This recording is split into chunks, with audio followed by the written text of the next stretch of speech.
Today on the Once, we're going to do some things that are going to piss some people off.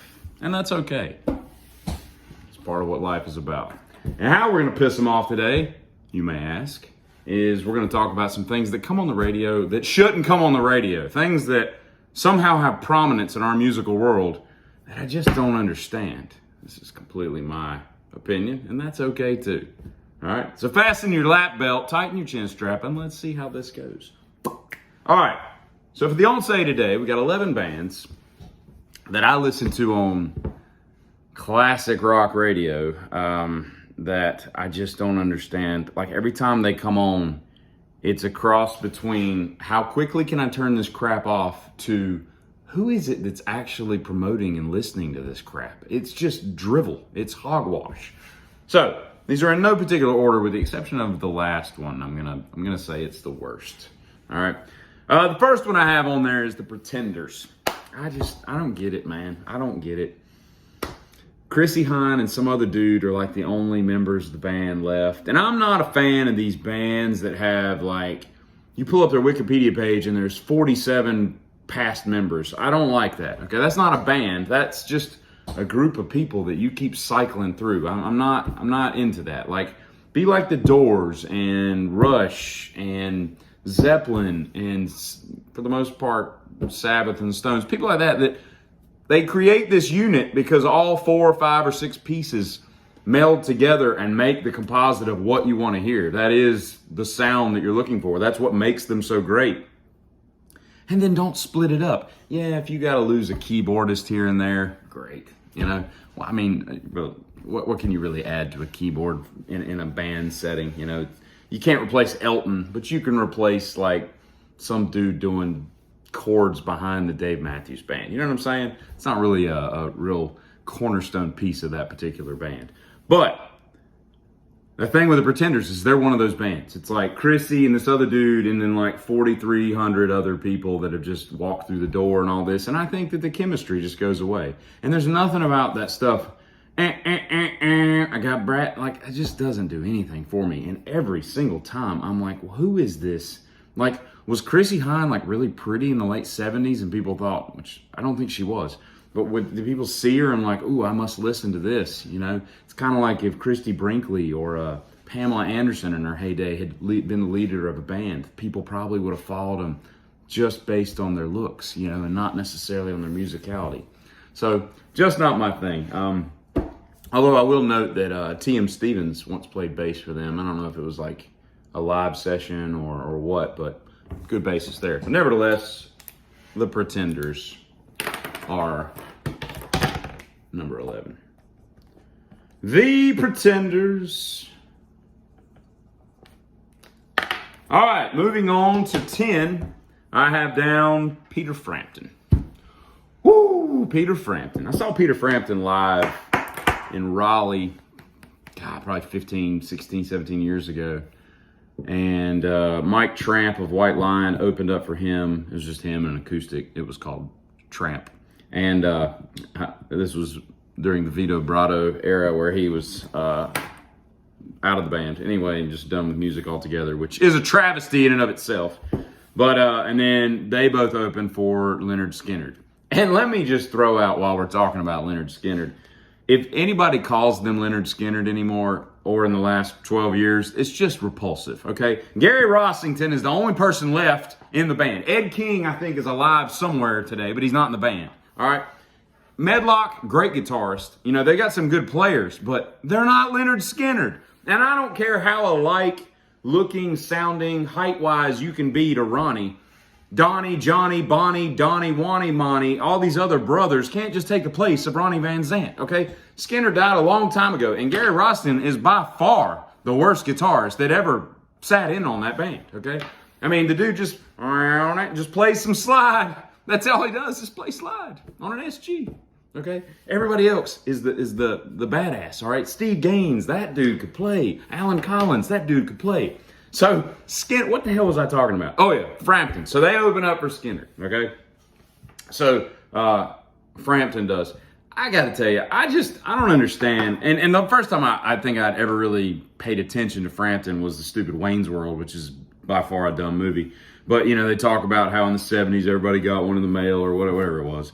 And I think that probably, you know, spiked it back up as pop culture tends to do with things. But the point is, Peter Frampton should join up with Richie Sambora, who's not doing anything productive these days. And they should just join a talk box band and just put that little pipe in their mouth and wow, wow, and just do all that crap together. And that would probably make each other happy, you know, because no one else wants to hear that stupid device. I'm sitting there at the Walnut Creek Amphitheater waiting for Skinner to go on, and I didn't even know I was going to get entertained by Mike Tramp that day, but I'm sitting there just listening to Peter Frampton just go on, and I swear he must have done a whole like 47-minute solo with that dumb tube in his mouth. It's just stupid. It's gimmicky. It's dumb. It sounds dumb. I can't imagine one piece of music or a band or a group of instruments or anything that would make sound better. Okay, so take it out of your mouth, chuck it into the East River, and get away from it. Okay, find some talent. Although the dude probably does have a beautiful collection of Les Pauls. So I'll give him that. Yeah. See, I'm able to be positive, but not about the music. All right, Peter Frampton, number 10. I lost the don't say pin. Hold on.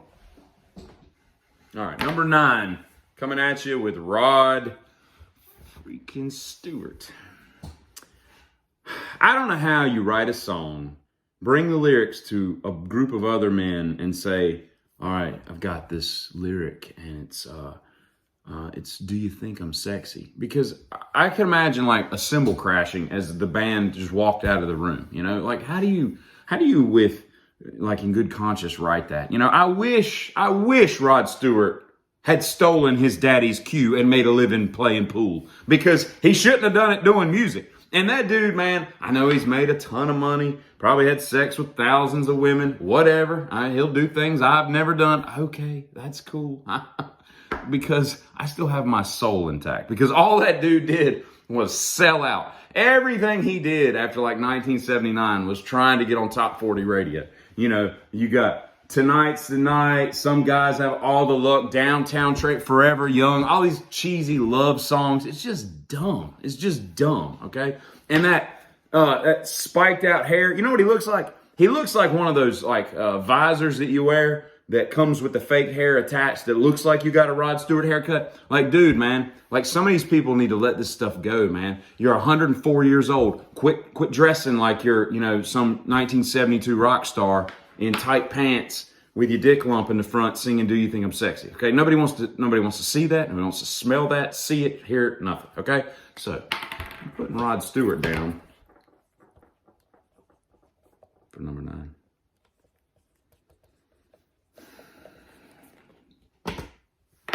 The fact that he had Jeff Beck play with him at one point in his career makes me wonder that, like, there's obviously some common sense built down into him. Because Jeff Beck is, oh man, Jeff Beck is just awesome.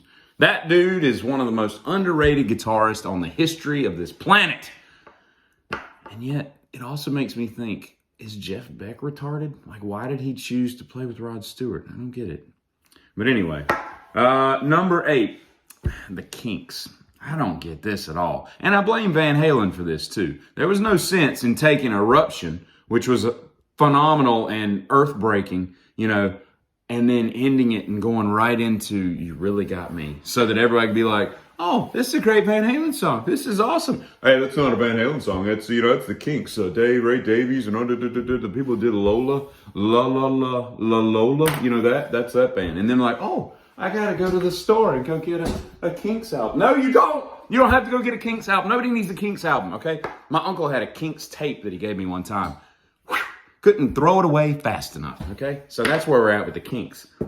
And plus, man, it's just like a crappy guitar sound. It's produced poorly. It sounds like, and I get like simple guitar lines versus crappy guitar lines because I listen to the Ramones. You could learn Ramones songs in and of like a week and a half and be fairly good at them. You know, there's nothing to it really. But I'm not talking about that. Not simplicity's sake. It's like, it sounds like somebody's been playing guitar for like 9 months, tried to record an album. Like it's just the tone's not good. So I'm throwing the Kinks down. And plus, I don't like the name, the Kinks.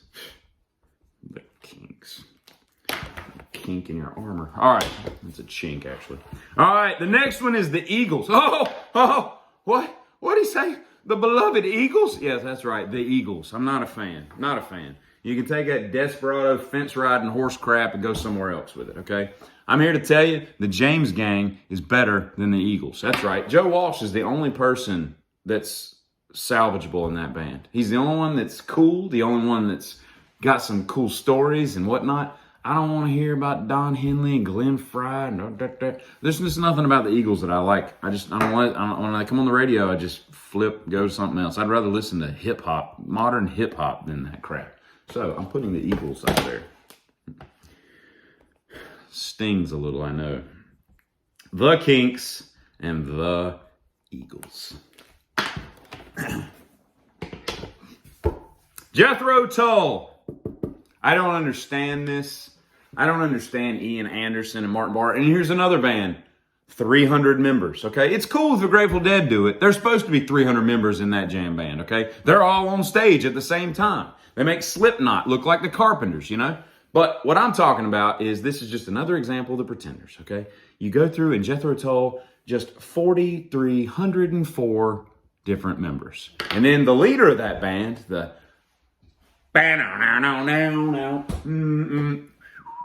sitting on a puck. Nobody wants to. I feel like I'm at a Renaissance fair watching that little short dude. And I assume he's short. He doesn't look very tall. But I don't need your eyes bulging out as you sing and all that crazy mess. Like, the music is dumb and all this. And don't think I haven't let this go that they beat Metallica by that stupid Grammy process, which is another story. What a rigged system that is. But nevertheless, Jethro Tull. I don't get it. I mean, Aqualung Thick as a Brick. Tell me something else they did that was great album-wise. No, you know, there's, and I get it, man. Like, a lot of these people were influential because of when they came out, you know, and a lot of the people that I listen to were influenced by these bands, but they don't hold up, man. I'm a Maiden Priest Metallica kid, and not these, you know, bands that came along that influenced these guitarists and whatnot, and I just see nothing great that comes out of it. It's all repugnant. So, did I write it down? No, I did not. So I shall. And that would be Jethro Tull. What is the etymology of that name? Jethro Tull. What a dumb name. I apologize if any of these are your absolute favorite bands. And if they are, you really need to evaluate your choices in life and some of the things that you're going through. But that's okay. Steve Miller. God, I hate the Joker with every ounce of my soul, being, and purpose in life. I hate the fact that he couldn't find something to rhyme and had to make up a stupid word. The whole process is just dumb. And there's nothing about Steve Miller. I don't know, there's like box blues. It's just dumb. And to me, I think if Steve Miller didn't have these catchy sing-songy lyrics, nobody would know who Steve Miller is. And from what I understand, he'd be fine with that because he's not really out in the spotlight type of guy. Kind of likes to keep a low profile. Kind of like what Ian Anderson of Jethro Tull should be doing. You know, that's my Ian Anderson hiding behind the once. Oh, then I'm about to lose. Things are just falling apart today. All right, so I'm going to put Steve Miller and the Steve Miller Band as number 5. Steve Miller. I just seriously don't get it. And that dude gets played so much. And what do you make, like 4.5 cents every time your song is played on the radio? His royalty checks must be insane, just based on the 4 or 5 songs, you know, that Keep On Rocking Me Baby and Fly Like an Eagle and the Joker. Oh, the Joker. Oh, makes me want to vomit in my own mouth. And you know how horrible that is for your tooth enamel? I don't want to do that. This is my moneymaker. Come on. All right.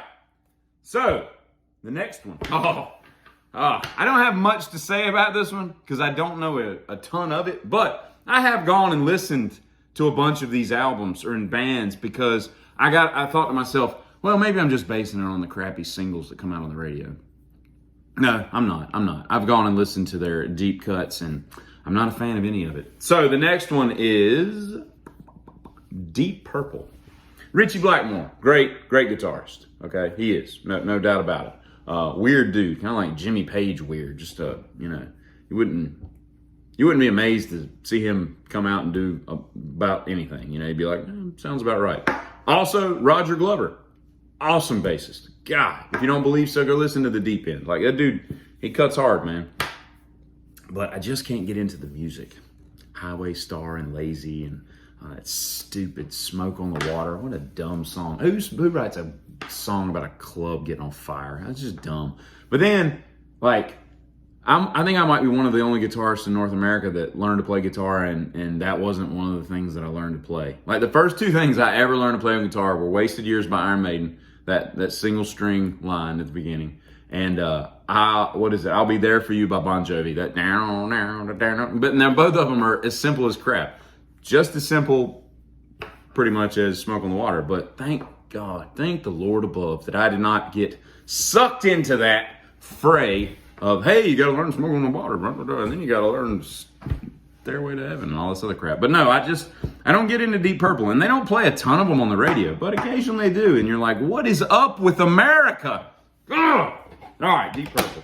I'm going to put them down as 4. I'm going to go ahead and put 3, 2, 1, because that's where we're at right now. Deep Purple. All right, getting down to the good part. Sitting on a park bench. I'm going to put this one out, and this will probably go along as well as the Eagles, but that's Aerosmith. Not a fan. Not a fan at all. Don't understand what's so great about them. I think What It Takes is a great song. I love the guitar solo, especially that last note where he just has that bend. It's just brilliant.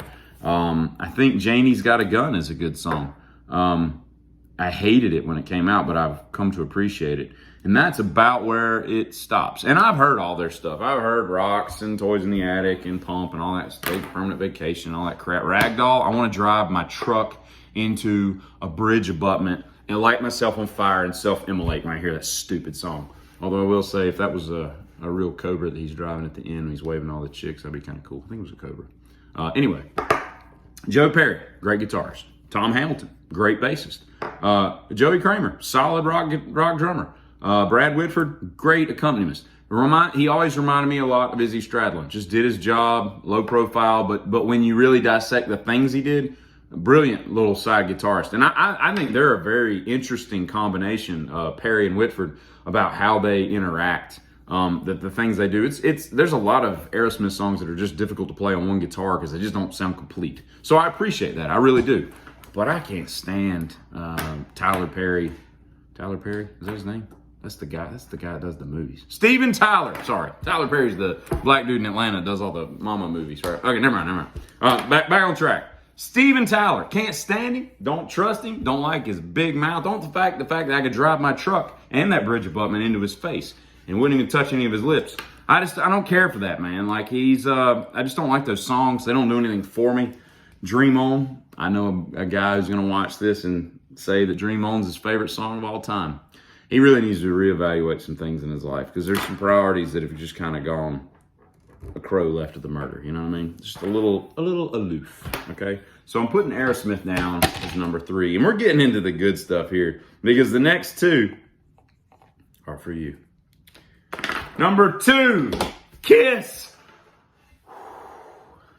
You take that stupid makeup off, which they later did for some dumb reason. Probably because it must have sucked putting that crap on for 7 hours before every show. Could you imagine getting to the show at 9 o'clock in the morning, having to put makeup on until 6 at night, then go on and play some sweaty thing, fire, blood, all this crap all over you, Cairo syrup, and then you get off stage, and then you imagine doing that every day? I don't want to do all that. Just let me play the gig and go drink a beer. So you take the makeup off of Kiss.